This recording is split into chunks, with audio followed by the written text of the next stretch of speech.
은혜와 진리가 충만하신 아버지 하나님 감사를 드립니다. 주님께서 오전 예배를 자상하게 인도해 주시고 저희들이 드리는 경배와 찬양과 또 헌신 모든 것들을 주님께서 받아주셔서 온전히 흠양해 주심을 저희들 확신하고 있습니다. 아름다운 교제 있게 해주시고 풍성한 식탁도 허락해 주심을 감사합니다. 오후에 저희들 다시 한번 하나님 앞에 말씀 앞에 모여 있습니다. 요한계시록을 우리가 공부하고 있습니다. 이제 벌써 중반 이후에 우리 일들을 보고 있습니다. 대환란 한가운데서 있을 모든 이런 일들이 우리와 관련이 없지만 우리 이 말씀을 또 봄으로써 영적인 지각을 알고 또 분별력을 얻기를 원합니다. 우리 모두가 성령님을 통한 지각과 또 조명을 허락해 주셔서 말씀을 밝게 잘 이해할 수 있도록 하나님께서 인도해 주시옵소서. 수많은 교회들이 요한계시록을 가지고 오류를 퍼뜨리고 잘못된 교리를 퍼뜨리고 있습니다. 뿐만 아니라 병기된 성서들로 인하여 요한계시록을 풀어가고 있습니다. 거치신 난무하는 이 영적으로 혼탁한 이때에 우리가 바른 말씀으로 마지막 계시인 요한계시록을 공부할 수 있도록 인도해 주심을 다시 한번 감사합니다. 오늘 이 말씀 우리가 잘 새겨둘 수 있도록 인도해 주시고 우리 주 예수 그리스도께서 우리를 흘리신 그 보혈의 공로를 다시 한번 찬양하며 이 말씀의 깊이를 이해할 수 있도록 인도하여 주시옵소서. 시종을 온전히 주님께 의탁드립니다. 준비한 말씀 제가 온전히 잘 정하고 오류 없이 전할 수 있도록 늘 성령님께서 함께해 주시길 원합니다. 이 시간 우리 같이 공부하고 또 설교를 듣고 강좌를 듣는 또 여러 곳에 지체들 흩어져 있는 성도들에게도 동일하게 함께해 주시고 은혜 내려 주시옵소서. 주 예수 그리스도의 이름으로 기도드렸습니다. 아멘. 자, 오늘은 이제 22강 12장입니다.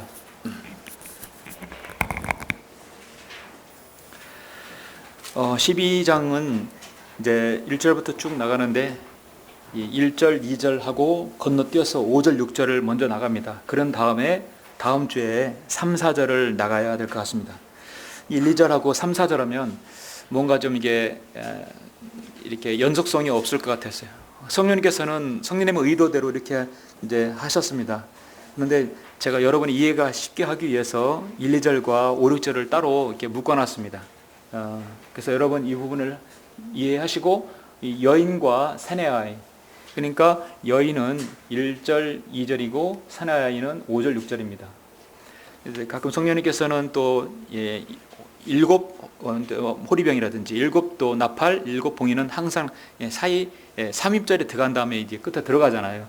그래서 저는 일곱 호리병은 일곱 호병대로 나가고 또 나팔은 나팔대로 나갑니다. 그래서 편의상 그렇게 나가는 거니까 이해해 주십시오. 그래서 오늘은 22강 여인과 사내아이 출현입니다. 전체적인 것은 이제 해가면서 1절, 2절하고 5, 6절을 읽어가면서 하도록 하겠습니다. 이 계열을 보시면 우리는 지금 계시록을 공부하면서 몇 가지 놀라운 진리들을 배우고 있다. 몇 가지나 상당히 많은 것들을 배우고 있죠. 요한 계시록에서 환란을 4번에 걸쳐 설명하고 있으며 계시록이 3가지 부분으로 즉 1장부터 3장, 4장부터 19장, 20장, 21, 22장으로 구분되는 것을 배웠습니다. 여러분 이제 벌써 중반전에 접어들었는데 이제 22장까지 가는데 아직 반이 남았습니다. 공부하면서 새롭게 이런 발견되는 것, 또 여러분 또 발견되는 진리나 또 몰랐던 것을 알았을 때 여러분 그런 기쁨이 있죠. 여러분 그런 기쁨을 지금 느끼고 계십니까? 여러분은 이 구분을 하늘이 2번 열린다는 사실, 이리 올라오라는 말씀 4장에 나오죠. 또 이제 하늘이 4장에서 열리고 19장에서 열리고, 이리 올라오라는 말씀은 성경에서 구약 잠언에서 나오고 신약에서 나오고 환란성도, 그러니까 구약성도, 신약성도, 환란성도의 휴거 3번을 걸쳐 제시하는 것도 지난주에 배웠습니다. 요한계시록을 공부하면서 대환란에 관한 부분을 공부하면서 우리는 많은 것들을 지금 성경을 우리가 이제 전후좌우를 훑어보고 있어요. 요한계시록 가장 중요한 핵심 진리는 대환란이다. 첫째는 봉인들 배웠고, 두 번째 나팔들, 세 번째는 적그리스도의 행위와 사역들. 우리가 이제 볼 것들이 12장에서부터 세 번째 부분이 적그리스도의 행위와 사역에 관해서 12장부터 14장까지 우리가 지금 그걸 앞으로 이제 보게 됩니다. 마지막은 호리병 재앙들을 통해서 계시하고 있습니다. 12장은 환란 때의 붉은 용의 실체와 이스라엘의 상황을 보여준다. 그리고 13장에서는 땅에 올라오는 적그리스도와 거짓 선지자. 그래서 13장은 적그리스도의 자체에 대해서 또 거짓 선지자에 대해서. 그럼 여러분 거짓 선지자가 나오고 적그리스도 나오고 또 하나 나오죠. 또 하나의 존재입니까? 적그리스도, 거짓 선지자, 그럼 사탄이 나와야겠죠. 사탄이 바로 12장에서 나오는 겁니다. 그러니까 12장에서 다음 주에 23강에서 이제 이 용, 붉은 용. 그러니까 사탄의 삼위일체, 용, 적그리스도, 거짓 선지자. 하나님의 삼위일체, 아버지 하나님, 예수 그리스도, 성령 하나님. 동일하죠. 모방의 천재입니다. 그대로 모방하고 있어요. 그렇다면 헤롯 옷 입은 여인과 사내 아이가 누구인지를 알아보자. 오늘 핵심이 알아보자는 것입니다. 앞에 여러분 이제 교재에 보시면 앞에 있는 그 내용을 제가 그대로 카피해서 이제 했는데요. 하나하나 만들어가면서 이제 봤는데 요한계시 전체를 이렇게 쭉 보면은 첫 번째 1장부터 3장 이 개요 전체 구도를 한번 보시죠. 이쯤 되면 전체적인 요한계시록 큰 산을 한번 볼 수 있어야 될 것 같습니다. 계시의 시작과 7교회를 우리가 1장부터 3장까지 보았습니다. 그 다음에 이제 4장부터 19장까지가 핵심적인 요한계시록의 대환란 기간입니다. 대환란 기간은 재앙들, 봉인, 나팔, 호리병, 바벨론의 멸망, 주님의 재림과 아마게돈 전쟁 19장에서 마치게 되죠. 그 다음에 천년 남국과 백보자 심판이 나오지요. 새 예루살렘과 영원 세계가 나옵니다. 그래서 성경의 연대기가 22장 1절에서부터 5절까지 끝납니다. 그리고 마지막 주님의 초대, 마지막 초대. 그 다음에 약속입니다. 초대라는 것이 무엇입니까? 구원으로의 초대죠. 그래서 여러분 계시록 22장 쭉 넘겨보셔서 한번 17절을 한번 보시겠습니까? 이게 요한 성경에서의 마지막 초대입니다. 제가 그렇게 제목을 짓고 싶어요. 개인적으로 하게 되면 성경에서의 마지막 초대. 또 성령과 신부가 말하기를 오라 하더라. 듣는 자도 오라 말하게 하고 또 목마른 자도 오게 하며 원하는 자는 누구든지 생명수를 값없이 마시게 할지어다. 요즘에 세상에서 교회들 부흥이 하면 와 보라 뭐 오라 뭐 그렇게 하잖아요.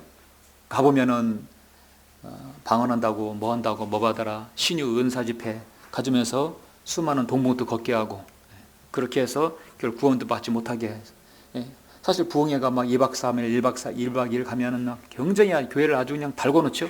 근데 우리가 말씀 부흥 집회를 갖는 것은 정말 다를 겁니다. 그래서 이번에 4월 달에 7일 날 할 수 있는 부흥회가 정말 모토가 그겁니다. 오라. 저는 그렇게 생각합니다. 오라. 듣는 자도 오라 말하게 하고 목마른 자도 오게 하며 원하는 자는 누구든지 생명수를 값없이 마시게 할 자다. 정말 복음과 진리를 전파하는 그런 부흥회가 되리라 확신합니다. 여러분이 기도해 주십시오. 그래서 성경에서의 마지막 이 초대예요. 약속은 뭡니까? 20절에서 이런 일들을 증거하신 분이 말씀하시기를 반드시 내가 속히 오리라 약속하죠. 하시니 아멘 그러하옵니다 주 예수여 오시옵소서. 이 말씀이 7절에 있고 12절에 2번 더 있죠. 3번 약속을 한 겁니다. 우리가 편지를 쓸 때 이제 동봉하고 봉인해서 붙이려고 하는데 만약에 깜빡했어요. 그럼 추신으로 PS를 하죠. 추신. 왜 추신을 합니까? 중요하니까. 이걸 중요해서 한 번 더 강조하고 싶을 때 추신합니다.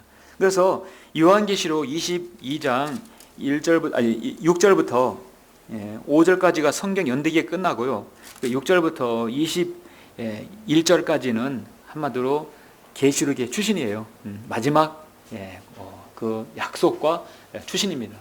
그래서 요한계시록의 구도가 이렇게 나눠졌어요. 그게 이제 1장, 3장, 4장, 19장 이거를 우리가 보통 이제 20장부터 22장 하나로 만들죠. 하나로 합니다. 근데 이 4장부터 19장까지를 한번 보시면 이걸 집중적으로 한번 더 잘게 한번 구분을 해놨어요. 구분을 한번 보면 4장부터 19장의 세부 사항들을 보면 첫 번째 세 자늘과 7 봉인이 나오죠. 우리는 4장부터 8장까지 봤습니다. 그리고 7 나팔장을 8장부터 11장까지 봤어요. 그래서 11장에서 7 나팔이 나오죠. 그리고 이제 우리가 오늘 12장부터 14장까지 앞으로 몇 주간을 거쳐서 보게 됩니다. 여기서는 핵심적으로 적그리스도, 거짓 선지자, 용, 이 부분에 핵심적으로 배웁니다.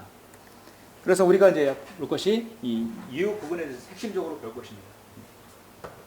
이제 이거 끝나면 이제 호위병장이 15장, 16장에서 마지막 재앙을 봅니다. 호위병장은 거의 3년 반 끄트머리에 있을 것이죠. 그럼 바벨론의 멸망, 17장, 18장이 나오죠. 너무도 유명한 장입니다. 그리고 마지막으로 이제 어린 양의 혼인 잔치가 나오고 주님의 재림이 옵니다. 그게 요한계시록 4장부터 19장까지가 이런 구도로 이루어졌어요. 이제 여기에 사이로 삽입장이 들어가죠. 13만 4천 명이 누구냐? 7장에서 한번 제시합니다. 사이장 한 번 더 나오죠. 삽입장 2. 한 번 더 나오는데 사실 두 번이죠. 10장, 11장. 근데 한 번으로 이렇게 해놨습니다. 힘센 천사와 작은 책, 그리고 두 증인. 그래서 11장까지 마칩니다.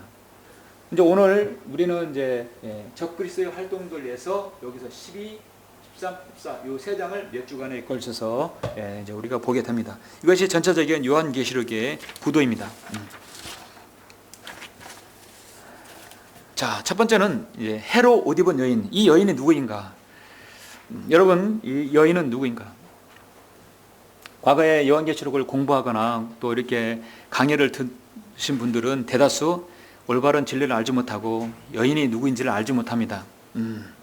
자, 1절, 2절 보시죠. 먼저 1절, 2절 보시면 하늘에 큰 이적이 나타났으니 한 여인이 해로 옷 입었고 달은 그녀의 발 밑에 있으며 머리에는 12별이 있는 면류관을 썼는데 아이를 뵌 그 여인이 산고로 울부짖으며 출산하려 함으로 아파하더라. 지금 해산하는 고통을 앓게 됩니다. 여인은 산고로 울부짖는다 말씀하고 있고 머리 위에는 12개의 별이 있고 면류관을 썼고 그의 발 밑에는 달이 있다. 발 밑에는 달은 그녀의 발 밑에 있다. 여러분이 이제 이 여인이 과연 누구인가? 우리는 진리를 바로 알고 있지만 실제적으로 여러분 유튜브라든지 많은 설교를 책들을 보면은 이 여인이 누구인가는 상당수 많은 사람들이 의문에 쌓여 있고 많은 논쟁거리 중에 하나입니다. 질문을 우리가 많이 듣게 되는데 계시록을 상고하는 사람들 중에 많은 논쟁거리 중 하나가 이 여인이 누구인가? 여러분 로마 카톨릭이 세상을 지배할 때 암흑시대, 중세시대, 우리는 암흑시대라고 하죠. 세속사에서는 중세시대라고 하죠. 그때 많은 로마 카톨릭의 그림쟁이들이 카톨릭 성모 마리아라 일명 성모 마리아 그림을 그릴 때 제가 다음 이제 그림을 보여드리겠지만 그런 그림을 많이 그렸어요. 바로 한 여인이 있고 그 위에 별이 있고 그 다음에 달 위에서 얹어 있는 그림입니다. 근데 그게 사실 마리아가 아니에요. 그들이 말하는 성모 마리아인데 사실 하늘의 여왕이죠. 성경으로 말하면 세미람이 있습니다. 결코 그는 태양신의 어머니, 바로 그 태양신의 어머니가 되는 거죠. 마리아가 아니었어요. 그 그림은 동정녀 마리아가 옆에 해와 머리 위에 별들 그리고 달을 밟고 서 있는 그림이다. 이 여인은 로마 카톨릭들에게 하늘의 여왕이며 그리스도를 낳은 여인이다. 그들은 마리아가 예수 그리스도를 낳았고 예수 그리스도가 어머니이기 때문에 이 요한계시록 12장 1, 2절의 여인은 그분의 어머니가 틀림없다고 말한다. 그들은 요한계시록 11장, 12장의 해석 방법을 읽게 되면 다음 같은 본문을 얘기할 것이다. 한마디로 이 본문을 그렇게대로 하게 되면 이 아이는 예수님, 이건 맞죠. 그러나 그 아이를 뵌 여인 바로 마리아라고 사람들은 생각합니다. 마리아 자신이 말한 성모 마리아죠. 그대로 읽게 되면 그들의 논리대로 읽게 되면 산고로 울부짖으며 출산을 함으로 아파하더라. 하늘에 또 다른 이적이 나타나서 보라 커다란 붉은 용 한 마리가 있는데 7머리와 10뿔이 있고 그 머리들 위에 7 왕관이 있더라. 그런데 그 꼬리로 하늘의 별 3분의 1을 끌어다 땅에 던지더라. 또 그 용이 그 아이가 태어나자마자 3kg 출산하려는 그 여인 마리아 앞에 서 있더라. 이 용에 대해서는 다음 주에 이제 나가겠습니다. 자, 마리아가 산의 아이 예수님을 낳았는데 이 아이는 모든 민족을 철장으로 다스릴 자라. 그녀의 아이가 하나님과 그의 보좌 앞으로 들어 올라가더라. 사실 바른 성경, 한글 김진 성경을 통해서 여기다가 마리아를 대입하는 것 자체가 벌써 어폐죠. 예. 그들은 변기된 가톨릭 성서 공동 번역으로 할 텐데 맞지는 않는 내용이죠, 사실은. 자, 여러분 보시면 이 그림들을 보시면 대다수 로마 카톨릭이 마리아를 그린 그림을 보면 달 위에 있고 그 다음에 예수님이라고 하는 어린 아이를 안고 있고 별이 이렇게 있어요. 그래서 로마 카톨릭 그림을 우리 성경적인 그림하고 확실히 구별할 수 있는 가장 시금석이 중요한 게 뭐냐면 항상 머리 뒤에는 뭐죠? 뭐라고 하죠? 후광. 달빛, 무슨 빛이 비치죠? 후광이 있는 건 무조건 가짜 그림이에요. 무조건 로마 카톨릭 그림입니다. 대표적인 그림이죠. 좀 더 구체적으로 이런 식의 그림이 대부분 나온 거죠. 이건 전형적인 정말 하늘의 여왕이죠. 마리아가 셋째 하늘에서 굉장히 쑥스러워할 일들이죠. 나는 아닌데 나를 자꾸 왜 여왕으로 삼을까? 마리아가 되게 미안할 것. 로마 카톨릭이 너무 난처하게 만들어요. 전형적인 하늘의 여왕입니다. 사실 다무스고 세미라미스죠. 마리아가 아니라. 그들은 로마 카톨릭 그래요. 오늘 우리가 겪고 있는 이 고통과 슬픔, 고민과 걱정거리가 있다면 그리스도 신자들의 도움이신 성모 마리아의 발치 아래 모두 내려놓으면 좋겠습니다. 반드시 그분께서 도와주시고 중재해 주시고 안내해 주실 것입니다. 중보자는 오직 예수 그리스도인데 중재자가 마리아라고 하는 거죠. 그래서 디모데전서 2장 5절의 말씀을 정면으로 거역하는 것이죠. 가톨릭 교도들이 특히 여성들이 이제 모여가지고 로사리오 기도할 때 묵주 돌려가면서 기도할 때 들어보신 적 있으세요? 아주 막 머리가 쭉 비싸요. 정말 아주 소름 끼칩니다. 어디 차라리 중이 연불 외우는 것이 좀 더 부드럽게 느낄 정도로 아주 섬찟해요. 돌아가면서 이렇게 있는 걸 들어보면 전형적인 하늘의 여왕입니다. 그들은 이 여인이 바로 마리아다, 성모 마리아다. 사실 성마리아는 하늘의 여왕이라는 얘기죠. 하늘의 여왕입니다. 자, 또 다른 견해는 뭐냐면 이제 한국교회 일반적인 교회들의 견해입니다. 헤롯 옷 입은 여인. 자, 오늘날 종교개혁을 일으킨 프로테스탄트라고 하죠. 사람들이 우리는 프로테스탄트라 하고 후회라고 자처하는 개신교도 교단 신학교와 한국교회 해석을 들어보자. 여러분이 들어보세요. 그러니까 검색을 해서 헤롯 옷 입은 여인, 그리고 요한계시록 12장에 여인만 치면 그들이 무엇을 가르치는지를 알 수 있어요. 자, 이 계시록 12장 1, 2절에서 그녀를 그들은 교회로 말합니다. 교회로 말하죠. 아전인수격으로. 여러분, 그녀가 교회가 되면 이게 보통 문제가 되는 거 아니에요. 단순히 여기서만 끝나는 문제가 아니에요. 여러분, 그녀가 교회가 되면 미리 말씀드리면 그 교회는 계속해서 용들이 죽이려고 할 때 도망 다녀야 되는 거예요. 그래서 17절에 이르게 됩니다. 17절, 그러자 그 용이 여인에게 분노하여 여인이 씨 가운데 남은 자들, 즉 하나님의 계명들을 지키며 예수 그리스도의 증거를 가진 자들과 싸우려고 나가더라. 결국 교회가 대환란을 통과해야 하는 겁니다.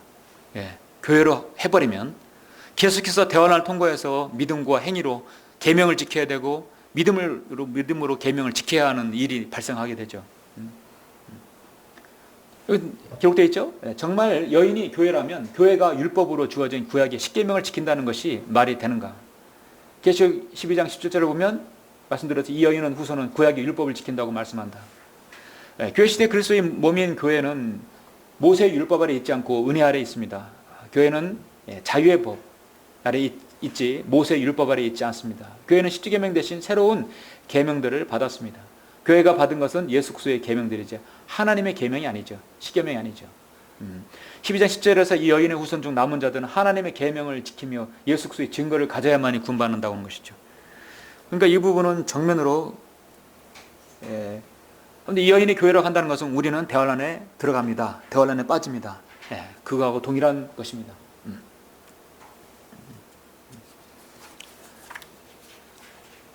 그렇다면 성경이 말씀하시는 진리를 알아보자. 자, 창세기 37장에서 이런 예언의 말씀이 있어요. 여러분 요셉의 이제 꿈 이야기를 여러분 아시죠? 37장 9절에 보면 그가 또 다른 꿈을 꾸고 그의 형들에게 이야기하며 말하기를 보소서 내가 또 꿈을 꾸었는데 보소서 해와 달과 11개의 별들이 내게 경의를 표하더이다. 37장 9절의 말씀입니다. 위에 문맥에서 요셉은 꿈을 꾸어 그의 아버지 이스라엘에게 꿈을 향한 꿈을 말한다. 계시록 12장 1절의 본문과 창세기 3절의 유일한 차이는 별들의 수가 11개 있고 12개 차이죠. 사실 12개는 요셉 것 야곱도 포함돼서 12개가 되는 것이죠. 자, 이스라엘은 항상 여인으로 불립니다. 여인으로 불리고 또 호세아라든지 하나님의 아내로 불리워요. 그러니까 이미 결혼한 여인은, 이미 결혼한 상태의 여인을 보는 거예요. 여인은. 우리가 그럴 때 저 여인은 할 때 기본적으로 여인은 결혼한 것을 가정해서 얘기하는 것입니다. 그러니까 성경에서 여인이라는 건 일단 결혼한 거예요. 그래서 이스라엘은 항상 여기서 해로 옷 입은 여인 아니면 하나님의 아내라고 하죠. 그런데 여인은 이스라엘로 불린다. 교회는 여인으로 결코 언급된 적이 한 번도 없습니다. 교회는 항상 아내나 신부 혹은 처녀로 언급된다. 예. 가장 대표적인 말씀 하나 보실까요? 여러분 고린도후서 11장 2절 말씀이죠. 예, 한번 열어보시죠. 예, 대표적으로 이거를 가지고 있어야 이것이 교회가 아니라 바로 이스라엘이라는 것을 정면으로 반박할 수 있습니다. 고린도후서 11장 2절 잘 아시는 말씀이죠. 예. 이는 내가 경건한 질투로 너희에게 질투를 느낌이라. 내가 너희를 한 남편에게 정혼시켰나니 이는 한 순결한 처녀로 너희를 그리스도께 바치려는 것이라. 만약 여기에 처녀들이라고 하면 누굴까요? 환란 성도예요. 환란 성도가 되는 처녀들 하면. 예. 근데 여기서 교회는 복수가 아닙니다. 항상 처녀, 단수가 나오죠. 나는 뱀이 그의 관계로 이불을 속인 것 같이 너희 마음도 어떤 방법으로든 그리스도 안에 있는 단순함에서 떠나 부패할까 두려워하노라. 예. 만일 누가 와서 우리가 전파하지 아니한 또 다른 예수를 전파하거나 너희가 받아들이지 않은 또 다른 영을 받거나 너희가 영접하지 않은 또 다른 복음을 전파하면 너희가 그를 잘 용납하는다. 고린도 교회가 그렇게 하지 말았어야 되는, 그렇게 했다는 것이죠. 그래서 이 시대에는 정말 우리가 구분해야 되는 것이, 아까 자매님하고 간증하는 건 잠깐 이제 간증을 나누었는데, 많은 교회를 다녔지만 또 다른 예수, 또 다른 영, 또 다른 복음을 전하는 거예요. 계속해서 진리를 외면하고 다른 예수님, 다른 복음, 다른 영을 전파한다는 것입니다. 진리를 모르니까, 바른 성경을 모르니까 그렇게 되는 것이죠. 12장의 여인은 여인으로 불립니다. 12장의 여인은 광야로 갑니다. 이스라엘은 여인으로 광야에 들어간다고 이제 예언되어 있는데요.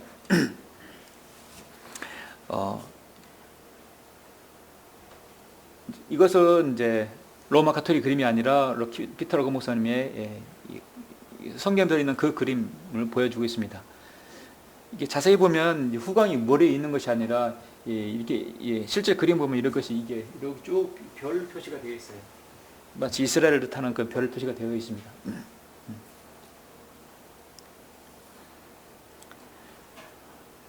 자, 그걸 보기 전에 먼저 이제 다음 보기 전에 호세아 2장 14절을 한번 보시죠. 호세아 2장 14절. 이스라엘 민족이 대환란 때 교회가 광야로 데려가는 것이 아니라 이스라엘 민족을 광야로 데려간다고 분명히 말씀하고 있는데, 호세아 2장 14절 교재에 있습니다만 한번 우리가 찾아보겠습니다. 이스라엘이 광야에서 고난받는 부분에서는 호세아에서 많이 제시되고 있는데 2장 14절 보시죠. 스코필드 주석은 이것을 가늠한 아내, 하나님의 아내, 그 아내가 회복된다는 그런 구체제로 제시하고 있어요. 그러므로 보라, 내가 그녀를 꿰어 광야로 데려가서 그녀에게 이루하여 말하리라. 또 내가 거기에서 그녀에게 그녀의 포도원을 주고 악을 골짜기로 소망의 문을 삼으리니 그녀가 거기서 그녀의 젊은 시절처럼 또한 그녀가 이주 땅에서 올라오던 날처럼 노래하리라. 광야로 들어간다라고 말씀하고 있죠. 그녀가 갈 때는 이집트에서 나올 때처럼이라고 말씀하고 있습니다. 그녀는 누구죠? 이스라엘이죠. 이스라엘은 이집트에서 나왔었어요. 독수리 날개를 타고 올라왔어요. 하나님께서 극적으로 그들을 이끌어냈어요. 그녀는 12장에서 갈 때 독수리 날개를 타고 광야로 갑니다. 그런데 이제 독수리가 아니라 사실은 마태복음 24장에서는 플라이트라 해서 바로 비행기를 타고 가는, 지금 오늘날 이 시대의 운송수단을 말씀하고 있죠. 자, 한번 보시면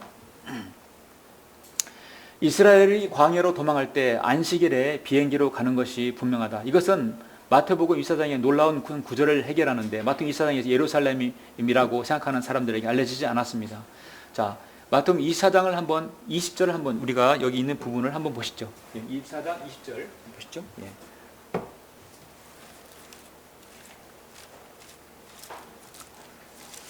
24장 20절.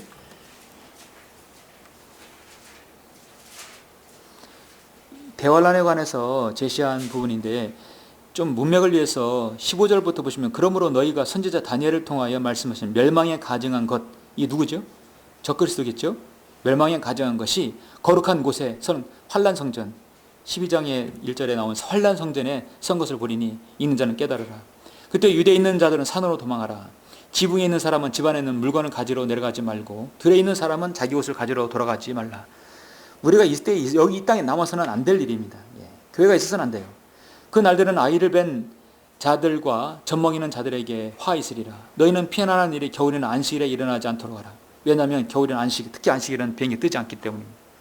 이는 그때 대환란이 있으리니 그와 같은 것은 세상이 시작된 이후로 지금까지 없었으며 또 결코 없을 것이기 때문이라.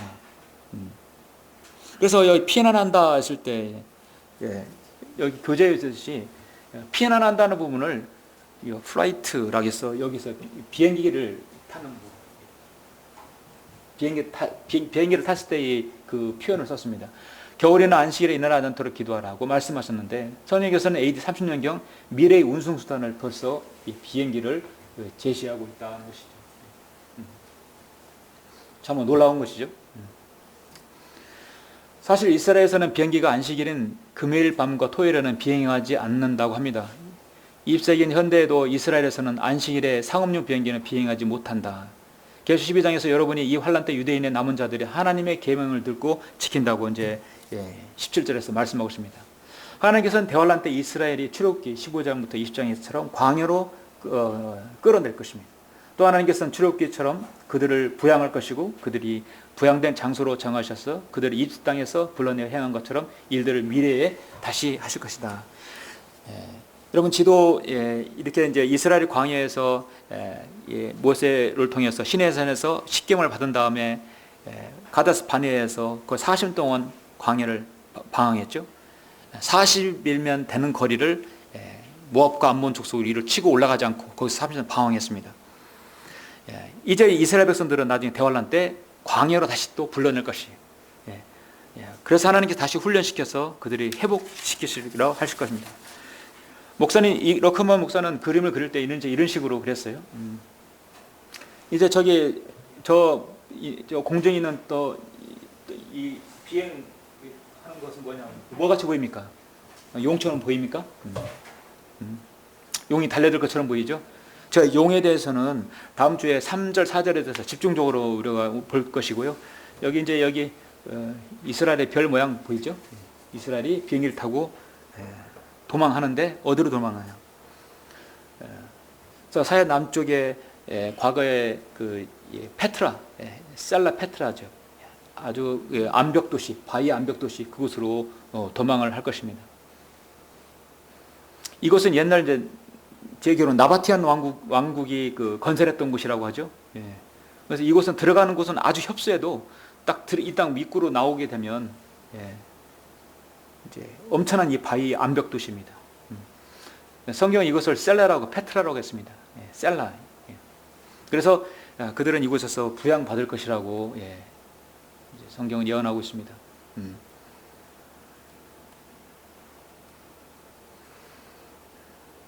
이스라엘 백성은 광야에서 만나를 40년 동안 하나님께로부터 공급받아서 살았어요.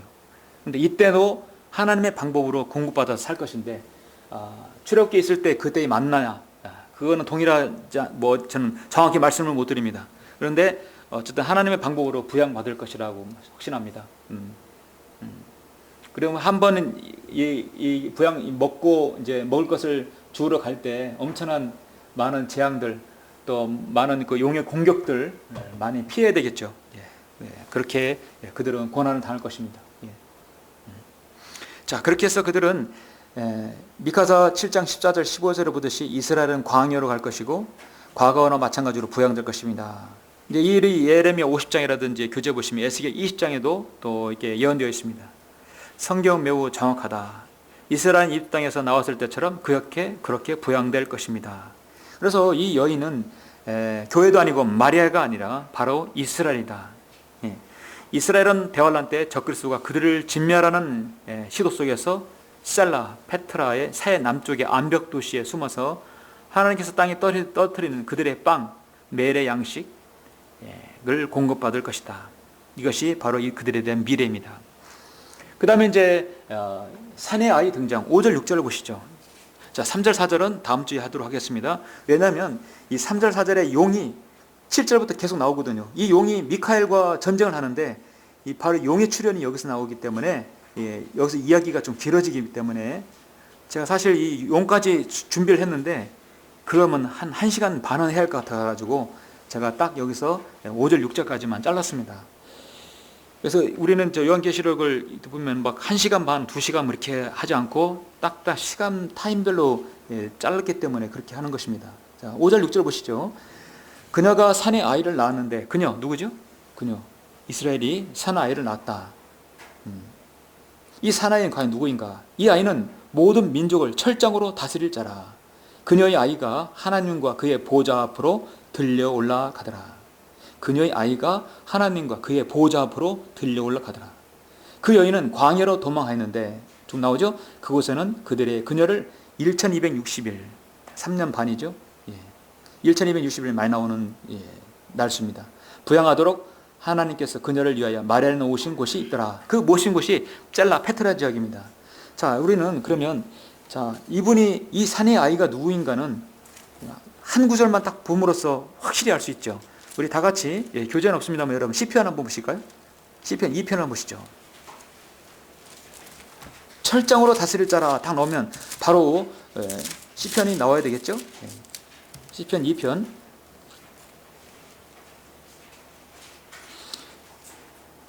시편 2편은 하나님께서 이 세상의 제도, 특히 유엔의 산하에 인본주의로 평화를 이룩하겠다는 그들을 하나님께서 비웃으시고 조롱하시는 겁니다.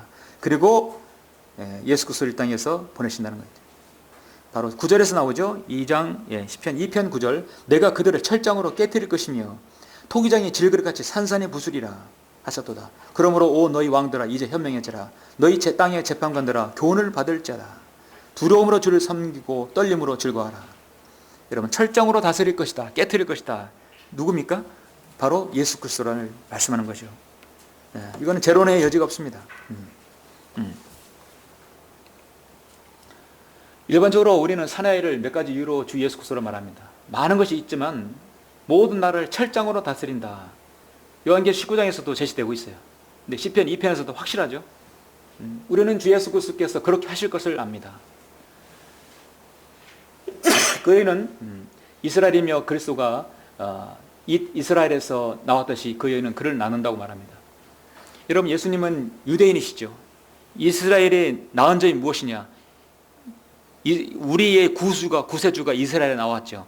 그리고 또 이 하나님의 말씀이 이스라엘에 나왔죠. 하나님께서 이스라엘 백성을 축복하신 이유가 있어요. 거기서 하나님 말씀이 나왔고 거기에서 이 세상의 구주가 거기서 나오셨기 때문에 로마서에서 말씀하고 있죠. 그렇다 이 여인은 주 예수 그리스도를 낳았다. 예수 그리스도는 여인의 씨, 아브라함의 씨, 다윗의 씨로도 불립니다. 예수님은 또한 이스라엘을 택한 받은 자로 불립니다. 마리아를 통한 예수님의 인간적인 혈통에 의해서 아브라함, 이삭, 야곱의 자손이 됩니다. 그래서 여러분 마태복음에는 왕의 계보가 나와요. 그리고 마가복음은 계보가 없어요. 종으로 사역자인 종으로 나타나시기 때문에 종은 계보가 필요 없죠. 능력 있는 일꾼이면 돼요. 그러나 누가복음은 인자로서 완벽한 사람으로서 한 인간으로서의 계보가 나오죠. 그 인간의 계보가 바로 누가복음에 나오는 것입니다. 이 산에 예수 그리스도가 들림받은 후 초림 이후에 이스라엘은 광야 대환란 때 도망가서 부양을 받을 것이다. 예레미야가 4장 19절 20절을 보시면 우리의 박해자들이 하늘의 독수리보다 빠르며 그들이 산 위로 우리를 출격해오며 광야에서도 우리를 숨어 기다리노다. 우리 콧구멍이 호흡이신 주의 기름 부음 받은 이가 그들의 구덩이들에 빠졌도다. 우리가 그에 관하여 말하기를 그의 그늘 아래에서 우리가 이방 가운데 살리라 했도다.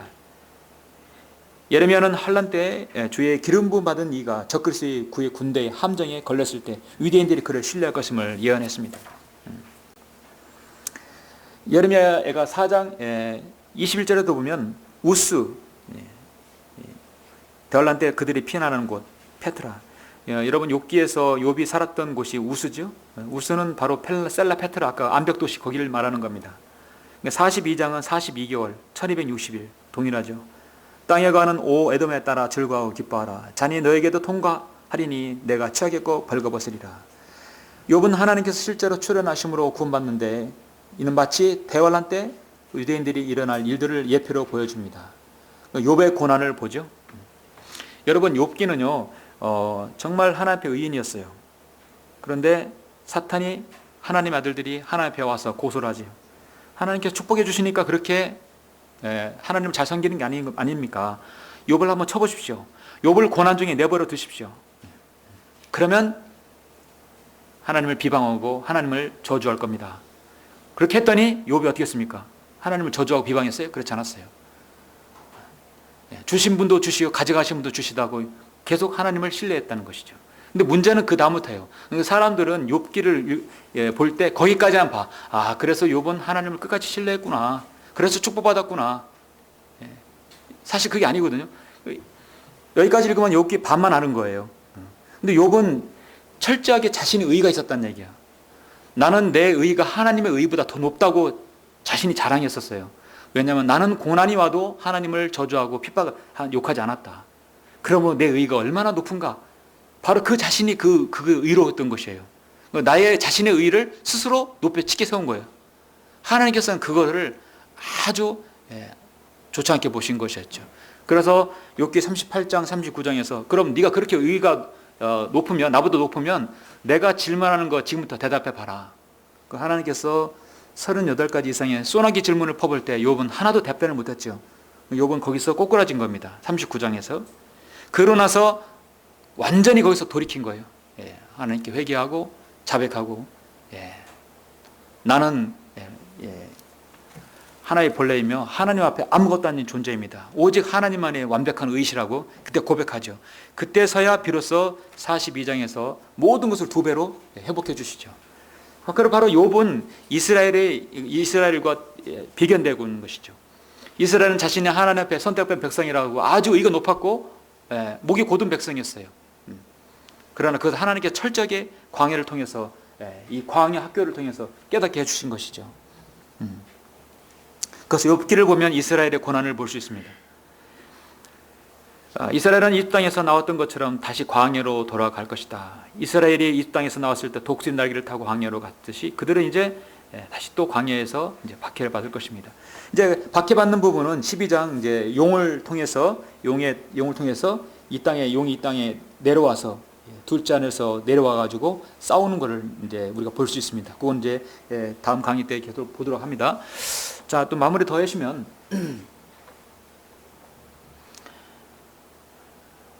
환란 때 사탄은 늘 그래왔듯이 이스라엘을 민족적으로 개인적으로 핍박할 것입니다. 민족적으로 박해하고 개인적으로 그렇게 하겠죠. 이 땅에서 그리스도인들은 계속해서 모슬렘에 의해서 순교당하죠. 대환란 때는 마치 모슬렘이 늘 참수하였듯이 저것을 통해서 핍박을 할 것입니다. 이에 말씀에서와 같이 대환란 때 남은 자들 구약의 십계명을 여전히 지켜야 할 것입니다. 그래서 히브리서와 야고보서가 바로 대환란 때 그들에게 적용되는 말씀이 많아요. 지금 이제 자유침례교회에서 히브리서를 강의를 하고 있더라고요. 저는 뭐 따로 히브리서를 이제 아직 안 했지만 여러분이 히브리서를 제대로 알고 싶으면 자유침례교회 김주 목사님 강의를 꼭 잘 들으시면 되고요. 사도행전을 제대로 알기를 원하시면 또 사도행전 유수 목사님 대구 지금 강의하시죠? 단락단락으로 지금 잘 이렇게 하십니다. 그렇게 보시면 돼요. 그래서 지금 하나님께서 이렇게 세우신 이 교회를 다 이렇게 연합하게 하시고 교제하게 하신 이유가 다 드러나요. 자유를 주시고 말씀을 주시고 독립을 주시는 거예요. 완벽하죠. 그래서 여러분 이제 야고보서 히브리서를 잘 공부를 원하시면 계속 들으시면 될 겁니다. 아시다시피 여러 히브리서는 야고보서 히브리서를 사도행전 앞부분에 과거 시제로 한정 짓는 것을 참으로 통탄한 교리적 재난이다. 한마디로 야고보서 히브리서는 율법보다 우월하신 예수 그리스도를 강조합니다. 항상 이스라엘과 관련되어 있고 그리스도의 재림을 거듭 주의해야 할 것이다. 히브리서가 AD 70년에 쓰였다 해서 60, 70년 전에 쓰여졌다 해서 그거를 거기 그 시대에만 한정시켜서는 돼서는 안 된다. 히브리서는 교회 시대에도 적용한 말씀이 있지만 대환란 때 그대로 갖다 놓고 봐도 상관없습니다. 특히 여기 3장, 6장, 8장, 10장, 특히 6장 같은 경우는 대환란의 교리가 들어 있습니다. 이스라엘 백성들이 유념해야 할 말씀들이 있어요. 그래서 야고보 히브리서는 늘 주지하시다시피 잘 구별해야 합니다. 성경에서 여인이 상징으로 쓰일 때는 두 무리를 말합니다. 특히 두 무리예요. 계시록 17, 18장에서 음녀가 있고, 색깔은 자주와 진홍색이며 금잔을 가졌고 땅의 왕들을 통치하며 주 예수 그리스도의 정의인들을 죽이는 너무나 극명하게 갈리는 두 여인을 인지할 수 있어야 됩니다. 바로 사탄의 신부인 로마 가톨릭이다. 예수 그리스도의 신부는 교회죠. 사탄도 자신의 신부를 둬요. 바로 장로교회 로마 가톨릭입니다. 또 다른 하나는 선택받았으나 스스로 고난의 영광로 속으로 빠져서 환난 중에 다시 회복하는 하나님의 아내인 바로 이스라엘인 것이다. 근데 하나님의 아내가 간음해 버렸어요. 근데 하나님께서 그걸 완전히 버리지 아니하고 한 번 기회를 준 거예요. 그 하나님의 아내, 그 간음한 이스라엘 백성들이 배교했던 것인 것이죠. 이미 끝냈어도 벌써 끝냈어야 할 민족이었죠. 근데 하나님의 자비가 있었던 것입니다. 우리 주님께서는 처음에 초림에서 하나님 어린 양으로 피 흘려 죽으셨어요. 주님의 초림의 목적이었습니다. 그러나 주님의 재림은 그렇지 않습니다. 땅에 있는 모든 왕들을 다 발 아래에 흩어버리시고 주님은 철장으로 통치하실 것입니다. 하나님의 어린 양과 유다 지파의 사자로서 만왕의 왕, 만주의 주로서 천년 동안 통치하실 것입니다. 우리 주님의 통치에 불복할 자가 있습니까? 그런 민족들은 하나님께서 비를 내리지 않는다겠어요. 그리고 천년왕 통치하면 주님과 영원을 함께하는 것이죠. 바로 유대인, 바로 하나님의 예수 그리스도의 신부인 교회, 영원토록 함께하시는 것이죠. 이것이 주님의 계획입니다. 자, 마지막을 보시면, 자, 성경의 진리를 깨닫기 위해서 그리스도인들에게 성경은 다음과 같이 말씀합니다. 자, 이사야 28장 9절에 보면 그가 누구에게 지식을 가르치며 그가 누구에게 교리를 깨닫게 해주실 것인가. 젖을 떼고 가져가면서 물러난 자들에게는. 한마디로 이미 젖을 뗀 사람, 젖과 고기에 젖에도 익숙하고 고기에 익숙한 사람들입니다.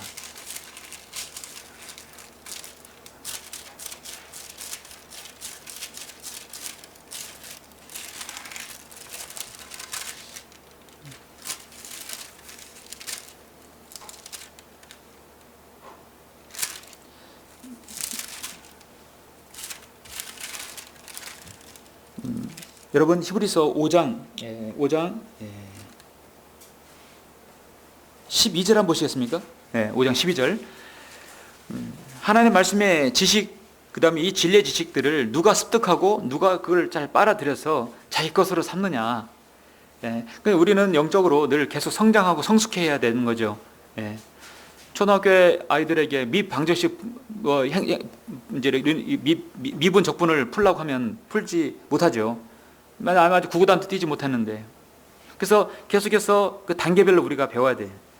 교회를 다니면 다닐수록, 말씀을 배우면 배울수록 우리가 영적으로 성숙해야 되는 이유가 있습니다. 자, 히브리서 5장 12절을 보시면 그때로 보면 너희가 마땅히 선생들이 되어서야 할 터인데 이제 다시 하나님의 말씀의 기초 원리들이 무엇인지를 누군가가 너희에게 가르쳐 주어야 한다. 제가 여러분 아까 오전에 말씀드렸죠. 원리가 중요하다. 모든 것은 원리가 있습니다. 원리, 큰 구도, 원리. 저는 그게 항상 중요하다고 봐요. 먼 큰 구도가 중요하고 그 다음에 사과 나무인지 배 나무인지를 그 다음부터 아는 것이에요. 하나님 말씀의 기초 원리들이 무엇인지 누군가 가르쳐 줘야 하리니 젖이 필요한 사람들이지 단단한 음식을 필요한 사람들이 되지 못하는도다. 젖을 사용하는 자는 누구나 의의 말씀에 능숙하지 못하나니 이는 그가 아이기 때문이라. 단단한 음식은 장성한 사람들의 것이니 그들은 그 말씀을 사용함으로 감각들을 단련하여 선악을 분별하는 사람들이라. 자, 여러분은 말씀을 들으면 들을수록 우유만 먹는 게 아니라 단단한 음식도 먹게 되죠. 그렇게 해야 여러분이 장도 튼튼해지죠. 또 무거운 음식, 무거운 것도 들을 수 있고 그래서 영적 군사들이 될 수 있는 것이죠. 누가복음 10장 21절에 보면 또 하나 필요한 것은 우리에게 우유뿐만 아니라 단단한 음식도 먹어야 되지만 더 중요한 것은 우리 마음가짐이에요. 바로 그 시간에 예수께서 영으로 기뻐하시며 말씀하시기를 오하늘과 땅의 주이신 아버지시여, 이런 일들을 지혜롭고 슬기로운 사람에게는 숨기시고 어린 아기들에게는 나타나신 것에 감사하나이다. 그러합니다 아버지시여, 이는 그렇게 하시는 것이 아버지 보시기에 선함이니이다. 자, 어린 아기들에게 나타나신다는 말 무슨 말입니까? 아기들은 꾸밈이었고 겸손해요. 우리가 겸손한 자세로 하나님 말씀을 믿는 자세로 공부한다면 선생님께서는 늘 여러분의 스탠바이 해주십니다. 다 기다렸다가 알길 원하냐, 겸손히 보복하는 그 성도에게 여러분 알려주십니다. 진리를 알려주시죠. 제가 제시하는 그 위에 더 풍성한 진리를 더 많이 알려줄 수 있습니다.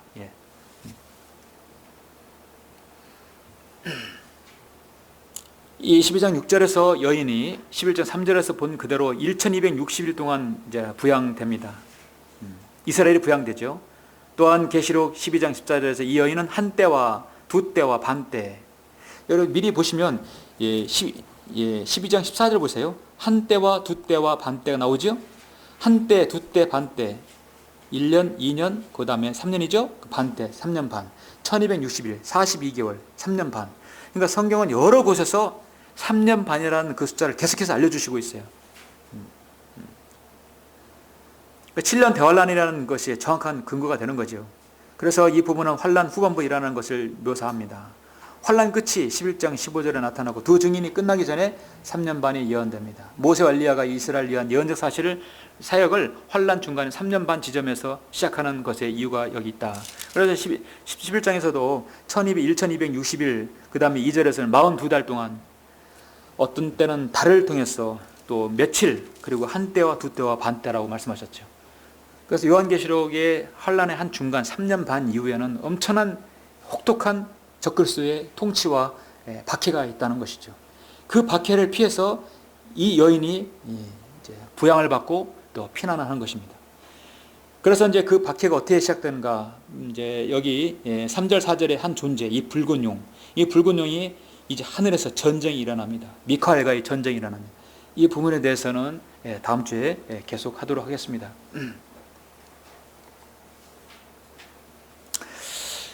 자, 그렇게 해서 오늘 1, 2절 그 여인과 5, 6절 바로 사내 아이만 보았습니다. 자, 3절, 4절은 다음 주에 계속해서 보도록 하시죠.